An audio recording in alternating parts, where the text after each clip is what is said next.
Thanks so much. Morning, everyone. I'm very happy to facilitate the conversation for the second session of this energy efficiency days. This session entitled Energy System Efficiency, Empowering Citizens and Repowering the EU. I am going to call the panel Ivan Slingberger, Deputy Director at DG Klima. If you would like to take the seat, please. Welcome. Free sitting, or Yes, free sitting. I think the ladies on the grid. Rasmus Abildgaard Christensen, Vice President for Group Public Affairs at Ventas. Welcome. And Monique Goyens, Director General at the European Consumer Organization. Welcome as well. And member of European Parliament, Nicolas González-Casares, will join us very soon. Perfect. So I'd like to start. Oh, sorry. My name is Roxana de la Flamores. I'm a senior researcher at the Climate and Energy think tank. So I'd like just to start with a quote I heard some time ago that really left an impact on me. And it's from author Omar and Bradley.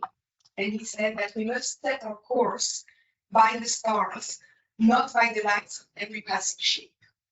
And I would just like to invite you to have this in our mind as we go through this session, and to really think together that perhaps through the conversation we will have in the panel and also during the Q&A session afterwards, what are the stars that we can identify that can really show us the course, the journey towards net zero, and the role that energy efficiency has to play in that journey. And try not to be distracted by the lights of every passing ship. And we know that there's been many passing ships over the past few years, and surely there will be many more. So how can we identify those stars? So with the energy crisis unleashed by the Russian invasion, energy efficiency has been held as a key solution to respond to the triple challenge of energy security, energy affordability, and decarbonization. So this is not new. Energy efficiency has been a topic of conversation for the past 10, 15 years. A lot of progress has been made, and we also understand the importance of energy savings. However, energy efficiency is still not considered as a value resource for the energy system on an equal footing with supply side options. In an article published just a few days ago, Mr. Christensen, you said energy efficiency is key to reaching our climate goals, but we need to update our thinking on what it means. And we can see this session as like an opportunity to think about what this updated thinking on energy efficiency is. And also it's also an opportunity to have a greater level of dialogue to strengthen the narrative around energy efficiency. So we need both this updated thinking, this greater level of dialogue, and this session is what it's about. So I'd like to start by asking a more general question to our panel. And it's a bit broad, but it's okay. That's, we start like that, and then we'll go down to greater level of details. So to what extent does the current energy system value energy efficiency? And perhaps the following question: what needs to change for the current energy system to better value energy efficiency? Yes, you have here also answers to that question. Please, I don't know if one of you would like to come in first. Oh, I think you can go first. I think. So, okay. Should I go first then? Okay. So, sorry, this is the negotiation between the different speakers. So just to introduce myself, Monique Goyens, a consumer organization representing consumer interest. Just to follow up on what what the MEP said, just want to make very sure I'm not representing an environmental organization. I'm representing a consumer organization, and any narrative that is about press the pause button or green fatigue is not in the consumer's name. We very much understand that if you roll out a smart green deal, or and energy efficiency is part of that solution.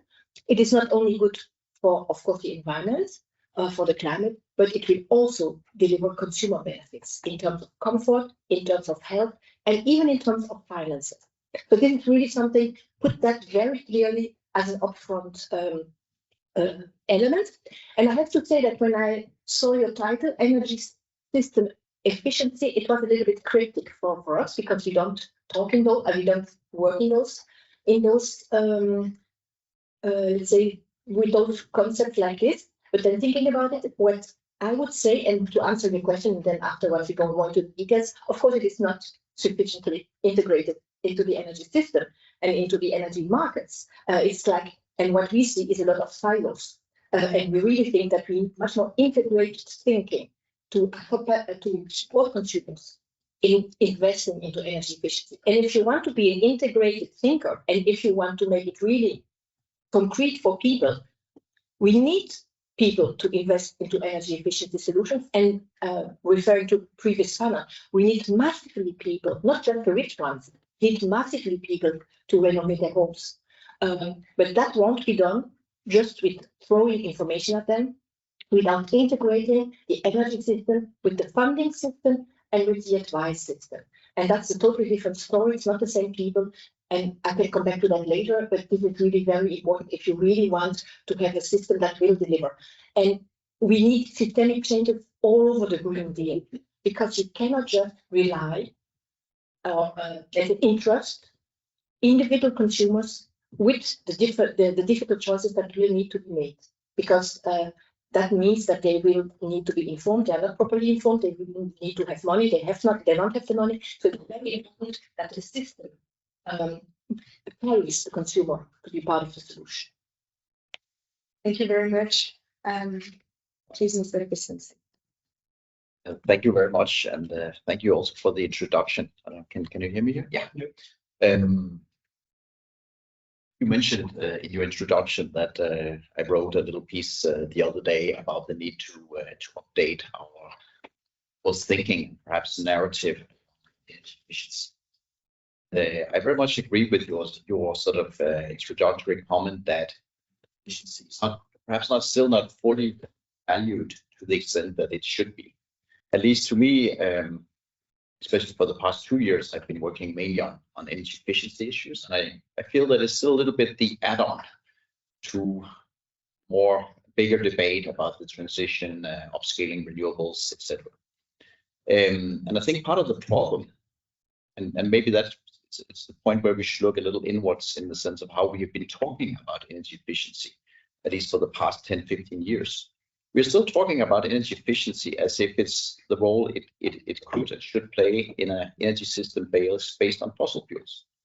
We need to start talking about what is the role of energy efficiency in the energy system of the future, which is based on renewables.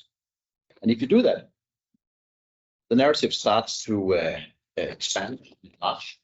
And the implication, for example, is that we need to talk a lot about energy efficiency as something that is much more than just reducing or energy demand in buildings, for example, or a little bit industry. The agenda here is much broader. Let me give you a couple of examples of what I mean. First, electrification.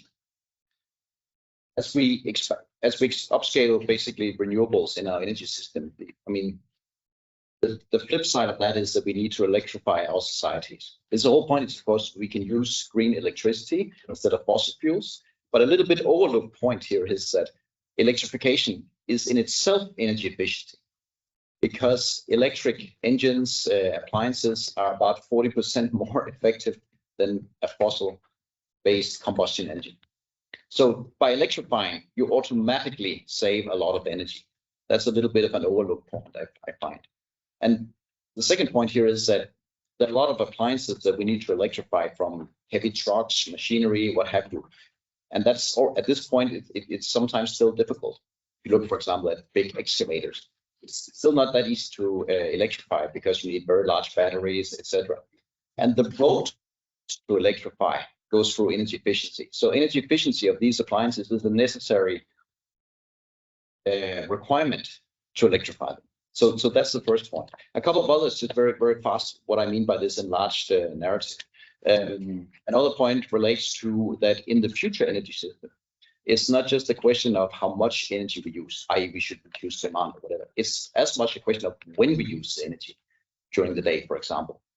And then that leads to the issue of demand side flexibility, where you have a lot of energy efficiency appliances that can basically serve that function, help us shape peaks and lower demand at the right time.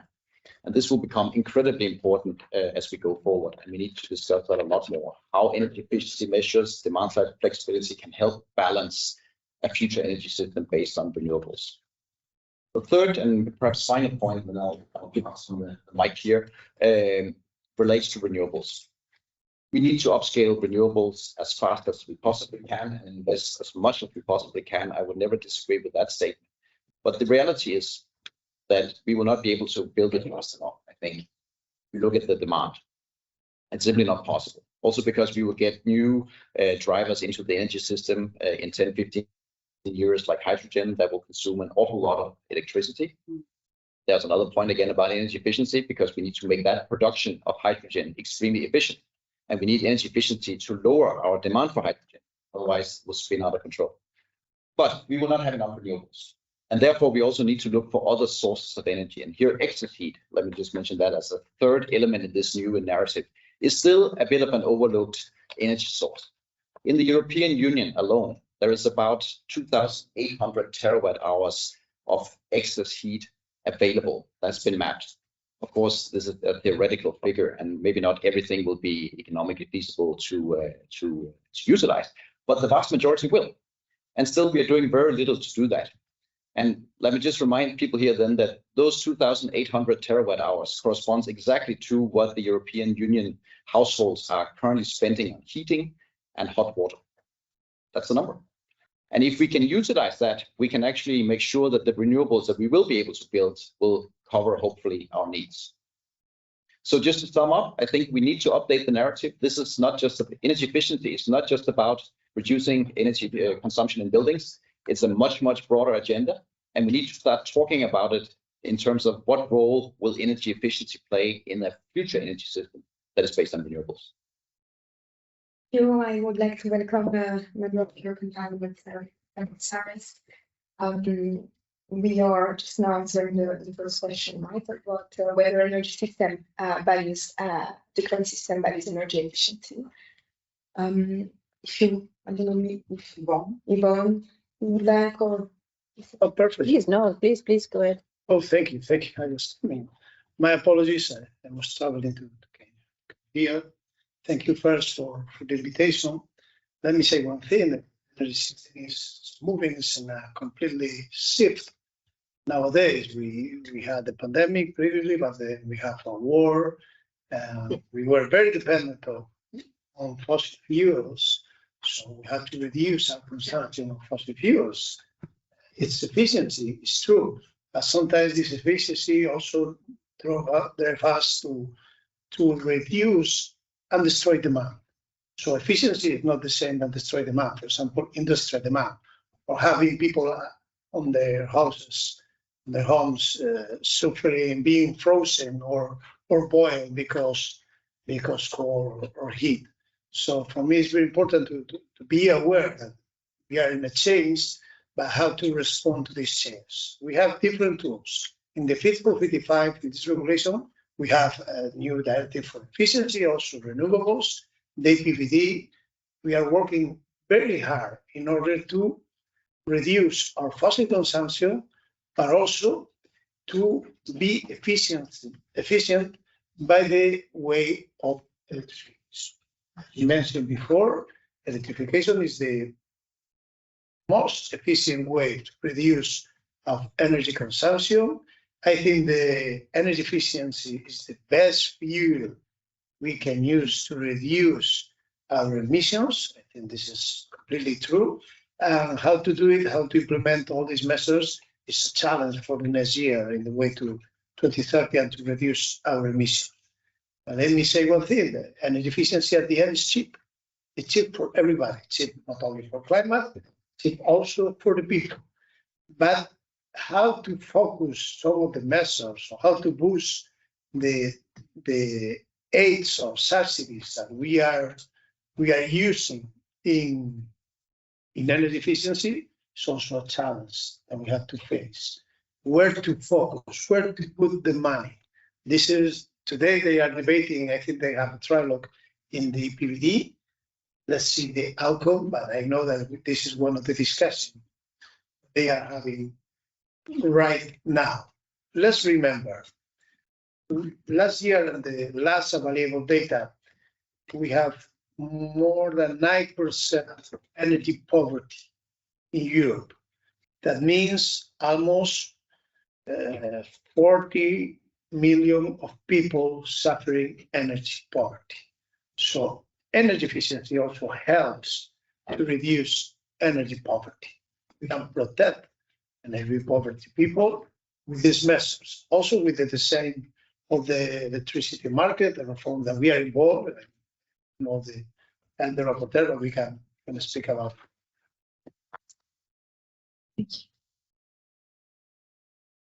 Thank you very much. Thanks for having us also in this panel. I can only confirm that from the side of DG Climate Action, energy efficiency is of crucial importance. When I was listening to you, Roxanne, I think our star is quite clear and bright out there, which is climate neutrality by 2050. And I would fully agree with the previous speakers that energy efficiency is a key and critical component of getting there. Indeed, maybe even cheaper than some of the other components. Well, actually, I think very, very much so. I think with the Green Deal and with the Fit for 55, we did go into a new direction, which was to have more coherent, more consistent policies on the table all at once, so to say, to be able to draw on the different levers. So, for example, from our side, we have now agreed an emissions trading system also for buildings and for road transport, which should also help. I mean, it would put a price on the fuel used in those sectors. Of course, also supported by, for example, the CO2 standards for cars, which should lead to a lot of electrification and much less fossil fuel use. So all these things are really intended to interact. But at the same time, we're acutely aware, and yeah, maybe to add also to that Fit for 55 package, that we, of course, have also looked at the funding systems, the different funds that can help on that. We have the Social Climate Fund, which will be coming in, where member states, of course, have to do plans to shield the vulnerable parts of the population. You mentioned, Mr. Gonzalez, the energy poverty dimension, which is indeed very, very important, not least also to counter what shall we call it, the fear or the opposition to things being imposed on those that don't have the money. You also mentioned it, Mrs. Goins. So yes, I think from the side of the policymakers, there is this desire to bring it together. But I think right now, and I always expect that, in these kind of sessions, we all agree on these things. So what is it that we can now do to make a difference? And I think indeed, like you were saying, I mean, making it more tangible, what does this really mean in terms of figures? Because the concepts are all out there. And I can only say from our side, we're now in having agreed the whole legislation. We're in this phase where we talk with member states about implementation. And I think there it is really not fully integrated yet, to say the least. I mean, we are receiving drip by drip integrated national energy and climate plans. We haven't got the full overview yet as to what member states are proposing, but I think it is fair to say that this integrated view leaves to be desired. Now, of course, the process there is not finished. We will finish our assessment. We'll do recommendations. This is, of course, an exercise done together with DG Energy. And then member states will have to go back and come up with their final plans. But I really think there is a lot to be done more on that front yet. And I think we need to make it more visible. Indeed, move out of the silos. I'm quite sure that, people who look at energy efficiency don't always look at industry, for example, and the excess heat there, to bring it together. And to also monetize things, because indeed investments in the grids, and we all know that for electrification we have this huge challenge in terms of grids and storage and the infrastructure for hydrogen, etc. So it does require a very integrated view on things in order to get to the best approach forward at member state level, and then of course also at regional and let's say almost EU level. So it is a complex situation, but now is the time. And in addition, I think we really need to overcome this backlash from political parties, I suppose, inspiring citizens that this is being imposed on them, and to make them understand that this is in their interest, but to also help them. I very much agree with you, Mrs. Goins, that even as private citizens, we all know it's not very easy.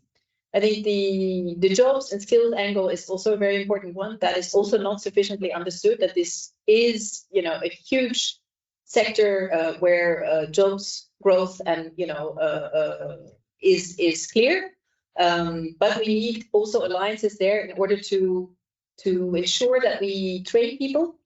In DG Klima, we also deal with the fluorinated gases legislation, which has just been agreed. So there as well, we have lots of discussions about, will the installers know how to handle this? Can they deal with the new alternatives that are not F gases?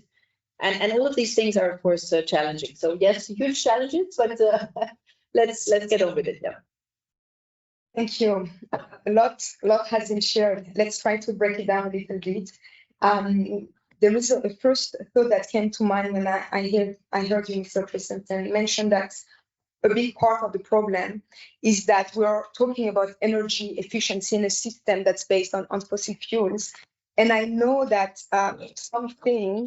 some people think that incumbents don't have an interest in digitalization, for instance, because it creates new opportunities for other actors, therefore reducing their own market share. I was wondering if we can explore that a little bit and see what can be done to overcome this resistance. And everyone is welcome to come in. The resistance of the people or of the industry? Of incumbents in the. I cannot answer for the incumbents. Maybe wrong. Incumbent. It is a very key question. I think we do try in many different ways to, put the incumbents together with the more recent entrants, not even completely new entrants, I would say either, but but it does require the policymakers to kind of weigh the different advantages. Because the incumbents, I don't suppose you can blame them, for standing up for their interests. But that is where we need to work together to bring the other aspects to light. The savings, as you mentioned, the excess heat. What waste is that? But again, it requires that we work together and that we sit together. I mean, I was saying to you before, Roxanne, I mean, we very much appreciate Danfoss and other companies, bringing this to the spotlight. But at the same time, it needs to be around the table together with the incumbents, and together with the policymakers, and to just kind of, well, not just, but to add up the numbers and to then also work together to make it happen. Because I think excess heat, people know about it, but in practice, what does it mean? So how do you go down to a lower level, to national level, but also city level, and really look through how to combine things and how to move forward. I already had Mr. Christensen next to me wanting to talk. So. Just Mr. Christensen, before you take the floor, an additional question that's very much linked to that. You've mentioned the importance to really work together, right? So we know this transition, and that's a concept that's been floating around quite a bit, that this transition will require building unusual alliances, reaching out, building bridges to maybe organizations, other players that we don't usually talk to. And so also to think about that, like what would these unusual alliances look like for each one of your sector? What are your thoughts on that? Maybe two comments. First on the, before I talk about resistance of incumbents, and actually my own personal view here is that a lot of it actually more has to do with that awareness. then it has to do with sort of hard, monetary resistance, like it's expensive, or it can be difficult to implement, or whatever. And sometimes you just need a small push. Sometimes that push can come from regulation. I think the energy efficiency directive is actually a very good example when we talk about XT, by simply making a requirement that if you establish a big data set, you need to investigate the possibility of utilizing the XT. And of course, there will be cases where that is not economically feasible to utilize, but in most cases it is. And then you find out that you can actually do it and you implement it, but maybe nobody has thought about it before. At least that's what we experience in many cases. So awareness is actually a big part of it. Maybe that's where the alignment come in, and then the cooperation between the different stakeholders. That being said, there are of course also areas where we are facing, if not resistance, and it's probably more a question of industry will simply say the market is not there. And an example of that could be the heavy construction machinery. Construction sites are accounting for actually a very high amount of emissions in the UK. A lot of that comes from the heavy machines like excavators, etc. The problem here is that the end users will say that, well, it's difficult for us to get the machines that are low emissions. Industry, on the other hand, will say, well, that's fine. We could technically deliver those machines, but there is not a market for it yet, because of course it will be slightly more expensive. So therefore, I think that's a good example where we need some sort of regulation, at least to start the process. Because otherwise, we will keep it being in this chicken and the egg discussion, where at least our point of view would be that the technology is there. And there is also a lot of bridging technologies that can sort of take us down that path towards a low or zero emission construction site. But we probably need some sort of regulation to get things going. And that is a good example of an area that's a little bit between the chairs, and otherwise, and I would compliment the Commission on that, a very good attempt with the Fit for 55 package to actually, break down the silos and try to. I just would like to follow up on this, because you said you need a market for that, and it is true. You cannot wait for the market to deliver. You need to put the market. It's a little bit like electric cars. Car manufacturers said people don't want to buy electric cars, and people said, I would like to buy an electric car, but where are the charging stations and what is the price? So this is really where you need political vision, you need a long-term vision, you need political courage to stand up against the incumbents, and you need to be aware and willing to do so that it will cost money, but it will pay back. On the one hand, it will pay back. It will even be cheaper at a given moment to consume energy, and inaction will be even more expensive. So, and this means you really need to stick to your guns and resist any rearguard criticism that exists. I mean, I hear a lot of lobbyists currently asking to, stop it. It's too much. I'm quite angry, because that is me. I mean, there is no business on the dead planet. I mean, that should be known. And what I find important in such a long-term vision, and we mentioned it already, it's really, deliver to the ground, like the last mile, because it might be the people who will shift the market. But that means that you need also to get rid of the noise in that sector, because there is a lot of noise. For example, there is a sector that is a little bit struggling for its survival, which is the gas industry. Now, hydrogen is something very important, for many sectors, but not for residential, not for individual cars, and not for residential heating. So get rid of that noise in order to distract, because consumers are being distracted in their awareness of being becoming sustainable consumers. But also give them, people will not act if they don't have confidence in what is being told to them. And there is a lot of pollution on that market. And so we need trustworthy advice, and we need trustworthy installers, which means that there you need to integrate your energy system with social, with training and with occupational training. And this is really very important. And then I would also really like the word inclusiveness to be integrated, because you think about smart appliance and demand side flexibility. First of all, that only works when you have dynamic price contracts. It's not available in all member states. So the first thing to fix is offer dynamic price contracts all over Europe. It's the best system for consumers. And can I say, as a consumer organization, I don't advise you to take fixed price contracts because you're the insurer, the hedger of the industry. They only offer it when they have an interest in it. So go for variable, and if you can, go for dynamic. At the end of the day, it's cheaper for you. If I can, that's a free advice. And trustworthy, can I say so? And what I want to say is that, sorry, to come back to the smart appliances, that can only, you cannot ask a critical mass of consumers to go for smart appliances. It's too expensive. So you need to wrap that in a funding system. Because I don't want to make the investment of a smart grid just because then I can maximize my dynamic price, my dynamic tariff. So, and if you push that too far, people will tell you this is a game for the elite. People are fed up with elite policies. So it's really important to design a system working with, with financial institutions who can provide you with pay as you save or on-bill schemes that are fair and affordable in order to help people to make that step, but not just let the market work, because that will not deliver the critical change, systemic change that we need to go through in the next 5 to 10 years. Yes, I agree with most of the commentaries that was made before. Let me say one thing. I cannot see people, I see some climate deniers in Europe growing some countries because there is engaged with far right. But if you say to the people, you are going to reduce your emissions, some of them will say, oh, I don't mind, it's not a problem for me.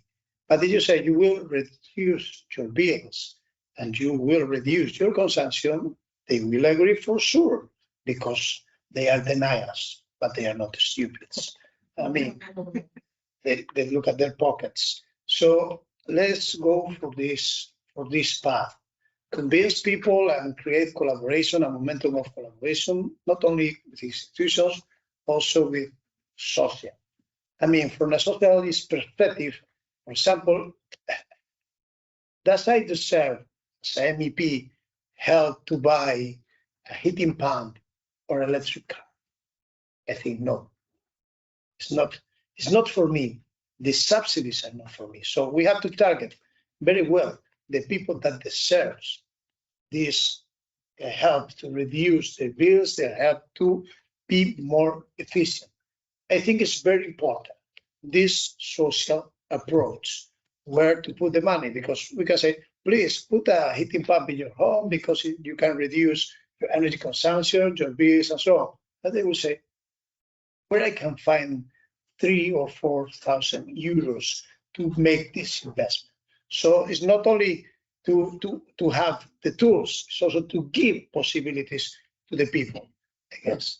And in the other side, it's true, we need to be clear with the consumer, say clearly to the gas sector that we cannot agree and use hydrogen is high, expensive, it's very difficult to consider in less than 1 decade. So in less than 1 decade, we can go for the electrification of the whole building sector. Don't wait for hydrogen to hit homes. It is crazy.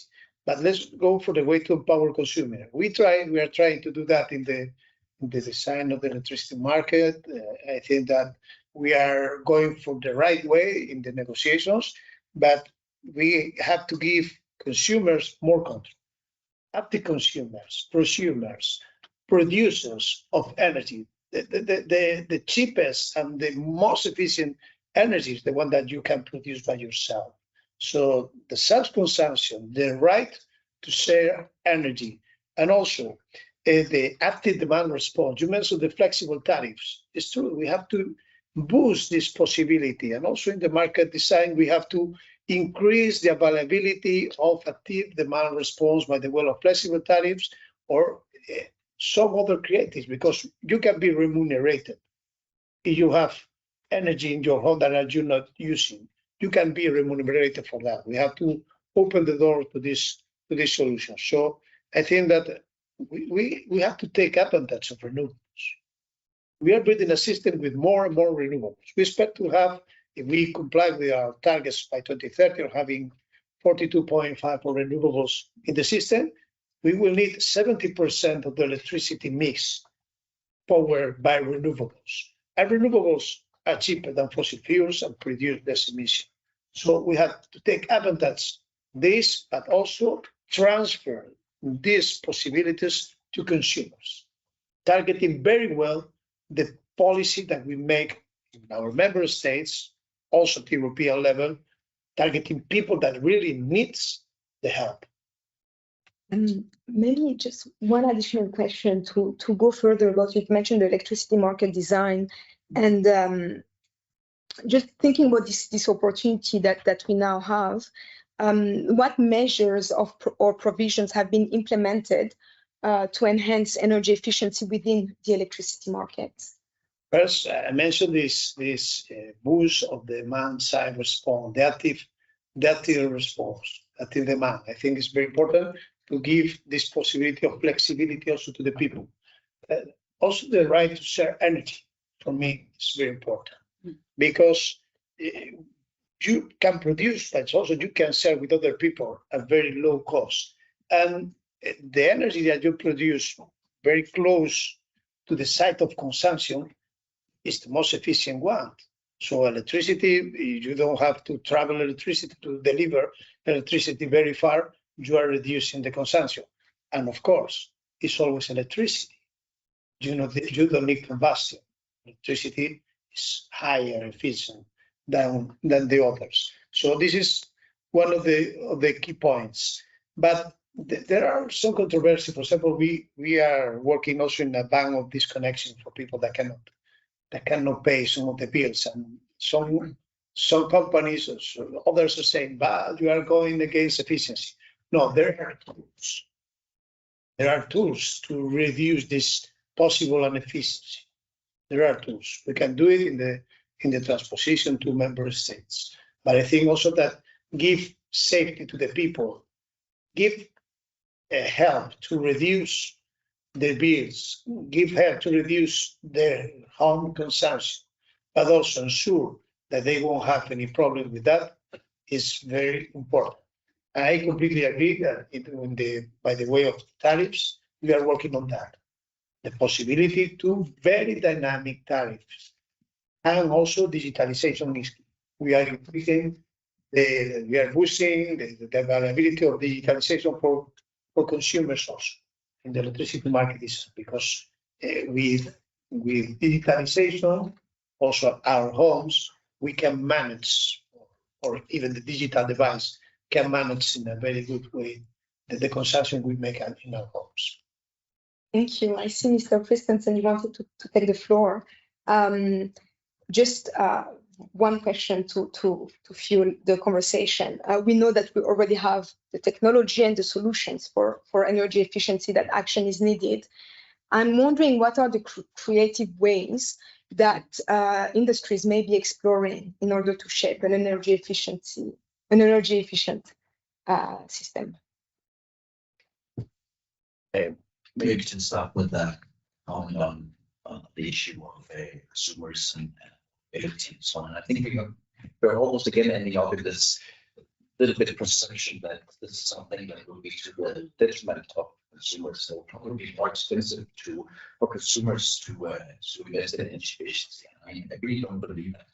I think examples both we just mentioned very good. Of course, will be to the advantage of the consumers. And I think it's staggering. There's only 3 or 4 countries in Europe currently that has fully implemented a system to that effect.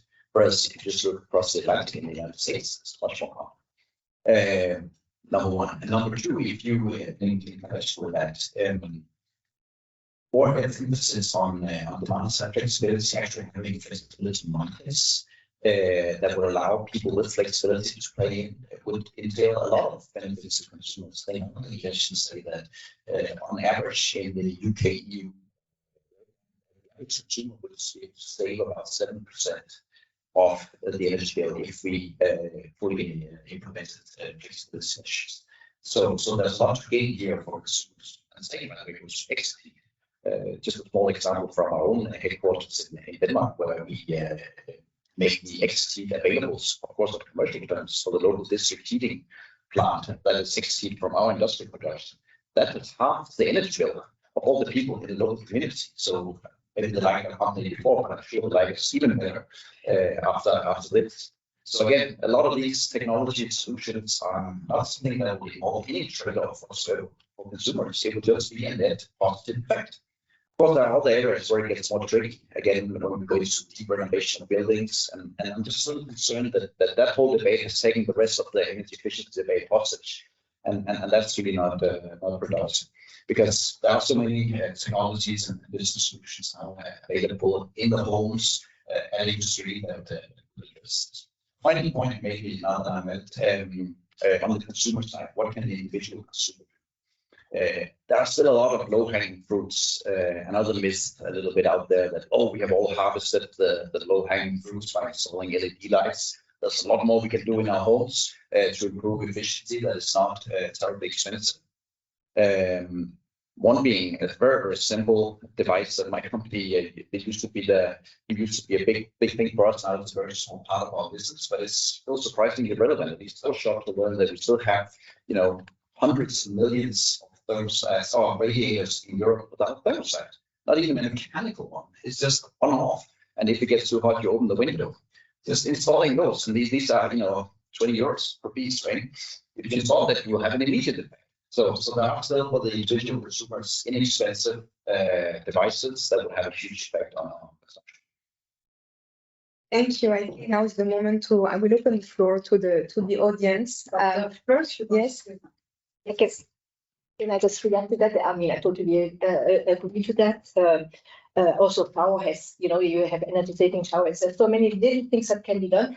And what we have been very frustrated about is that when there was the energy crisis, national governments have helped people, supported people by giving them, I got 500 euro several times, I think, even here in Belgium. I don't know whether in Belgium, you live all in Belgium, but and frankly, first of all, I don't really needed that. I didn't really need that to pay my bill. Of course, I was not unhappy, but still, that money could have been given to differentiate was the low-income people, and also the people who live in bed-isolated houses. They still are cold, and so rather than giving them just cash, why not help them renovate their homes with the same budget? So that would be a smart, inclusive policy. What I also wanted to say is that there is another problem. You speak about the thermostat, but also district heating is many people are saying, millions of people are being heated by district heating, which is also not necessarily where you can manage your electricity or your heat in a let's say energy saving way. I would just like to react on the energy sharing possibilities.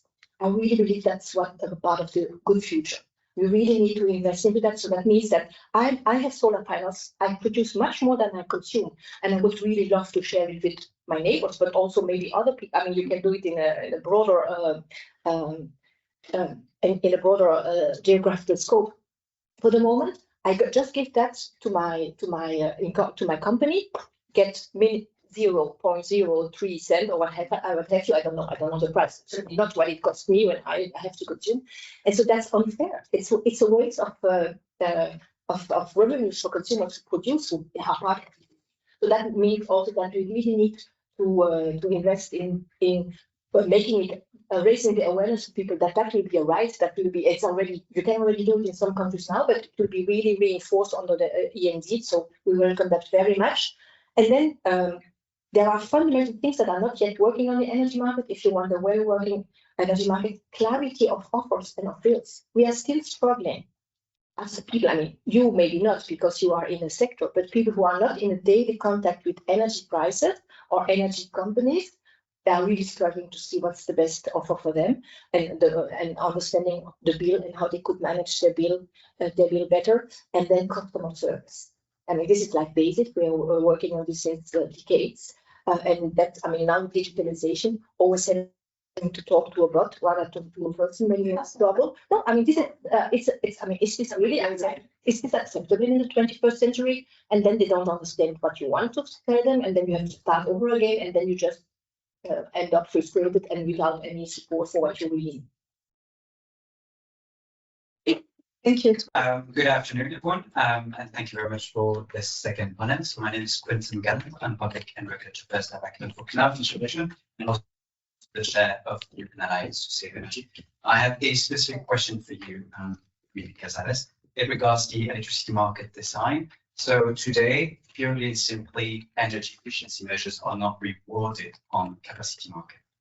So simply put, that means that for every savings that we generate, they are not rewarded in terms of generation of future capacity.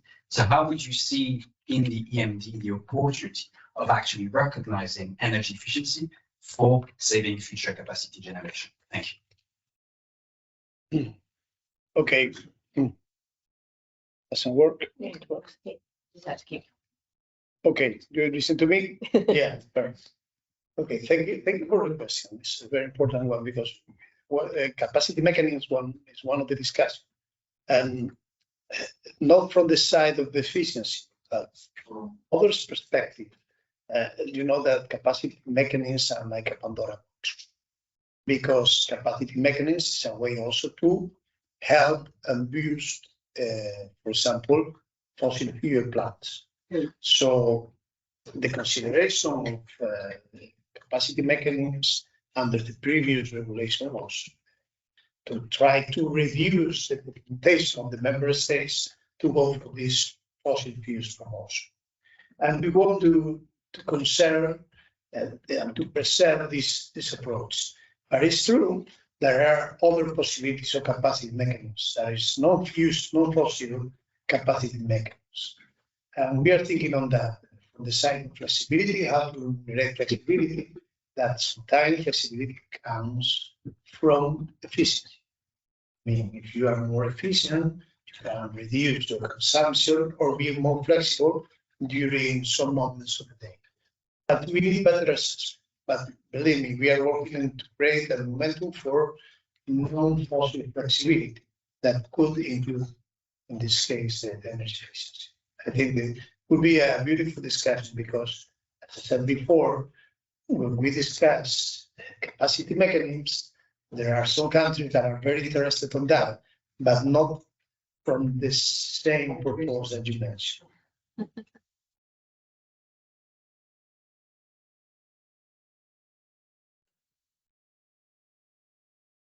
Leanna, do you have questions?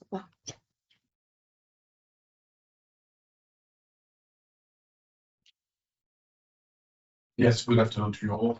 I'm Eric from Agriculture Europe. I'm a civil engineer and an MBA. I've been doing some different innovation myself, but especially more with 20 years of infrastructure management. I have a question. I fully support what Monique said about dynamic tariff being the key to support the improving citizens. But I think what I hear now, we're concentrating on trying to optimize the system, which is important. But we have the opportunity to increase and optimize the full system by cross-sector integration. I think the example, because what we don't have all in mind is that the stress on the energy system is mostly based on heating. That all of us are creating the highest demand, which is centered on the system. So we have the way to improve that by shifting from electricity when it's over there and moving away from it when there is not enough, moving away when the grids are saturated. And that's why with a group of stakeholders, electric network operators, gas operators, appliance operators, we promote the idea of hybrid systems so that people can use that to balance the system and take the best tariff they can be offered. And when you mentioned the hydrogen, I think we have another renewable gas that we can use, which is biomethane. We won't have enough to decarbonize everything, but if you take a hybrid system, you reduce the gas demand by factor of between 3 to 5. So that the remaining need for renewable gas will become, and we can use it while it's create more value for the end user. I would like to have your views on that.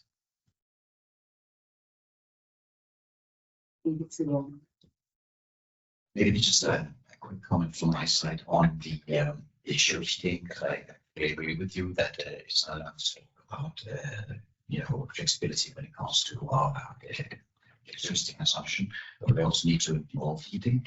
And in that regard, there are actually a number of technologies available that we can look at. Again, district heating, as we have discussed, is in itself a good thing because that allows you actually to implement thermal storage. You can preheat a district heating system. So you basically, whatever fuel source you have available, whether it comes from heat pumps, electricity, or something else, at least do it at a time where it doesn't really stress the grid, and then you can store it in the district heating system. That's just one concrete example of how to really address that.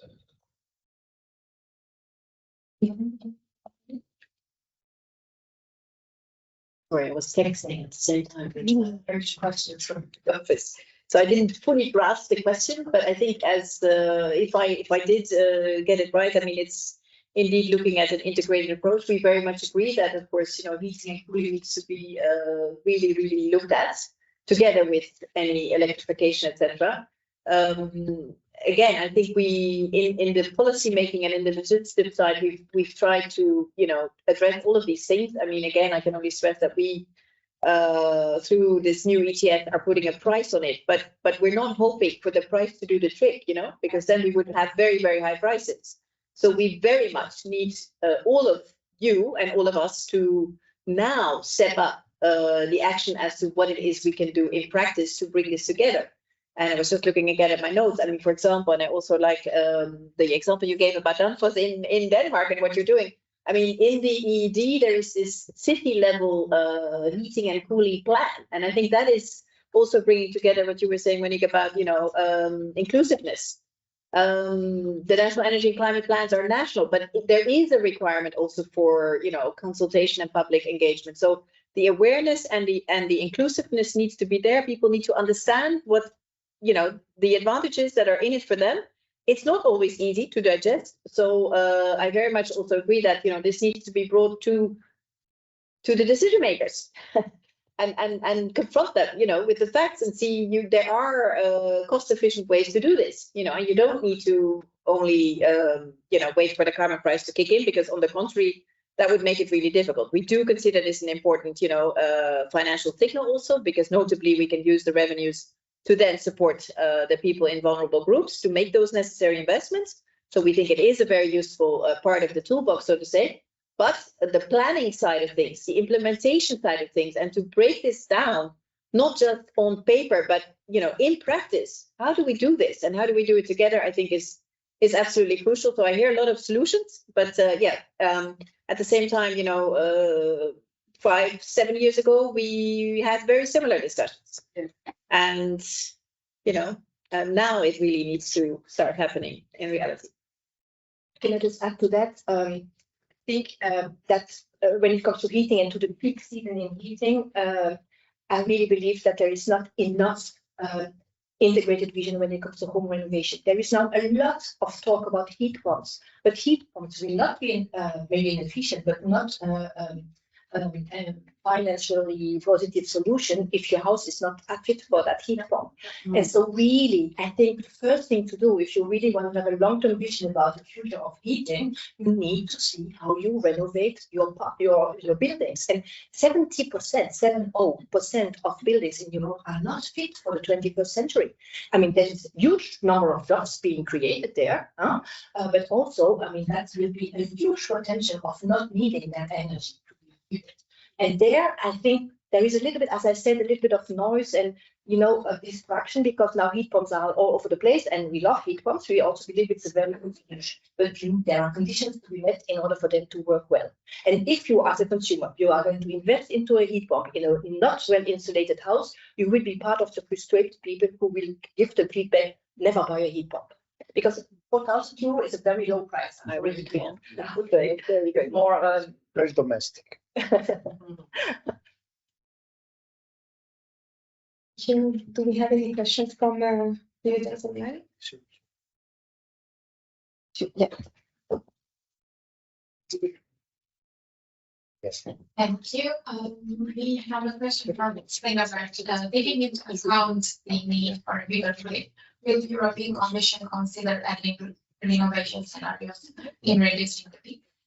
And maybe another point on the awareness. Do you have any strategies or do you propose strategies to increase public awareness on the importance of energy efficiency and to make citizens more engaged in supporting energy efficiency?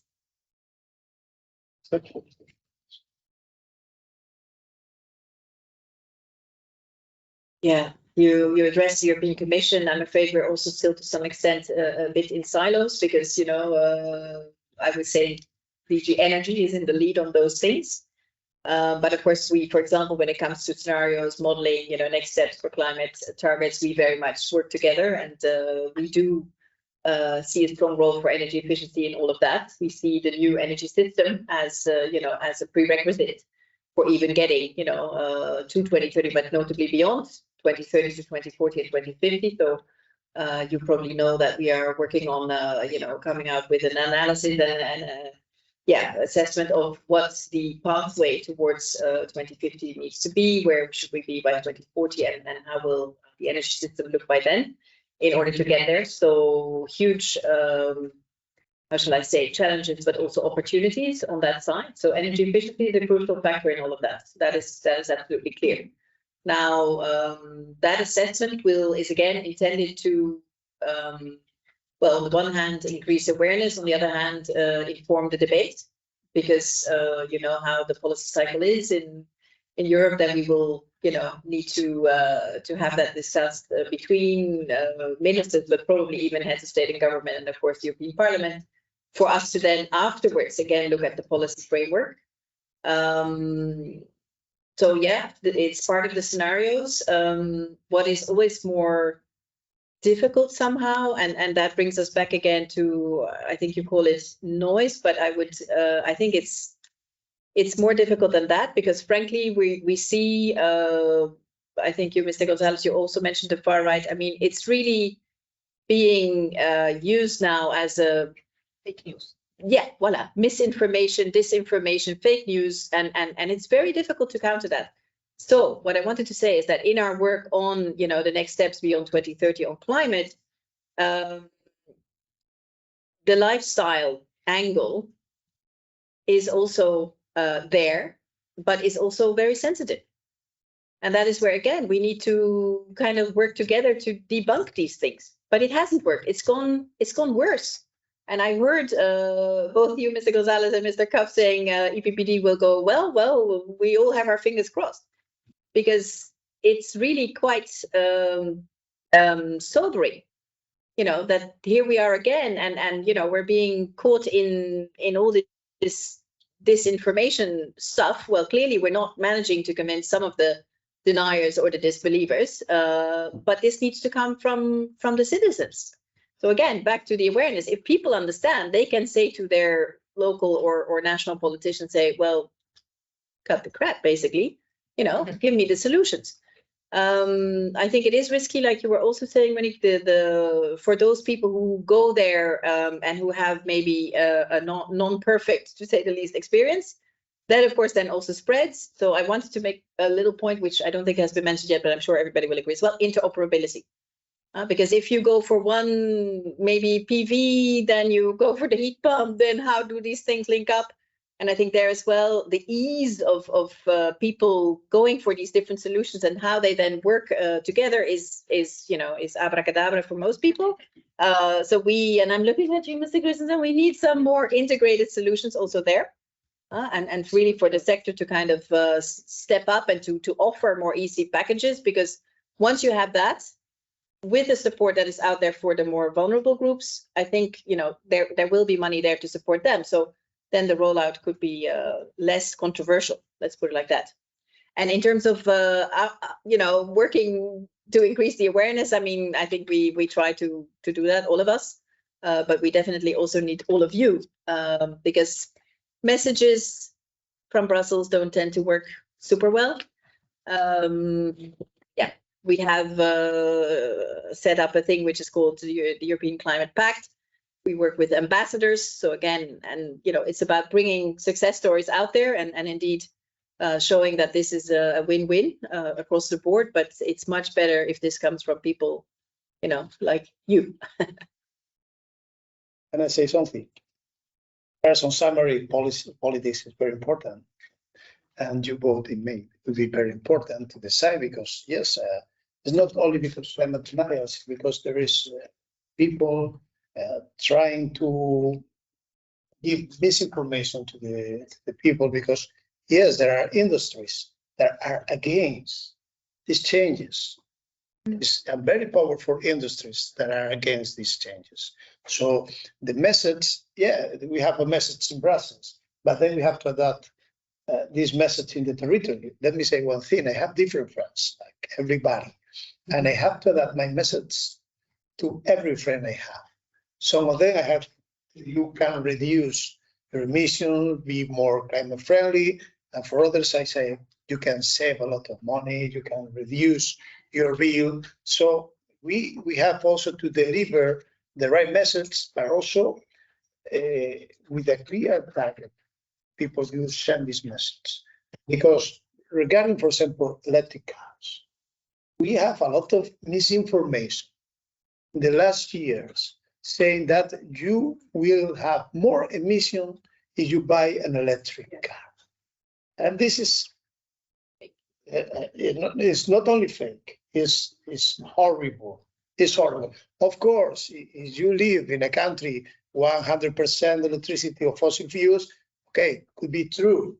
But we are living in countries that have more and more renewables every year. So if you buy an electric car, you are reducing every year your emissions. This is true. But how to convince people is very important. First, affordability. I mentioned for 1,000 years, only for buying a small heating pump. I made a budget in my own home. It was 12,000 euros. It was a very high cost.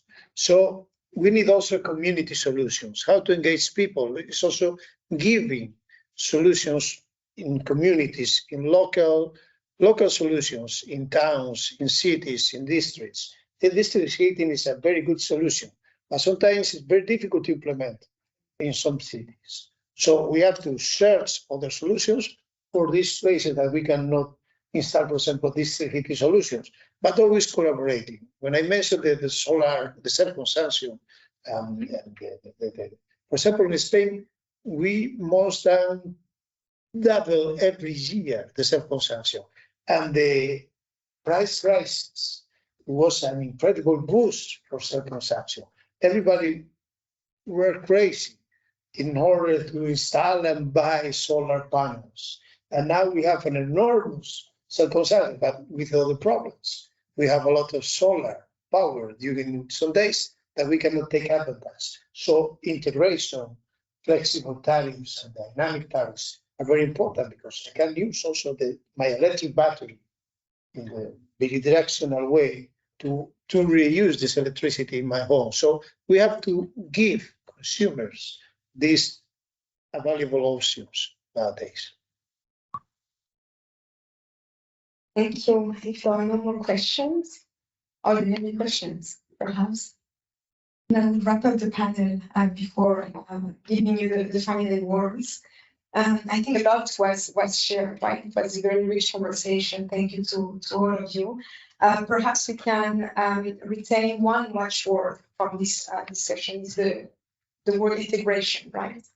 In this new energy era, we are embarking on reducing energy waste through energy efficiency will clearly be central to the performance of the energy system.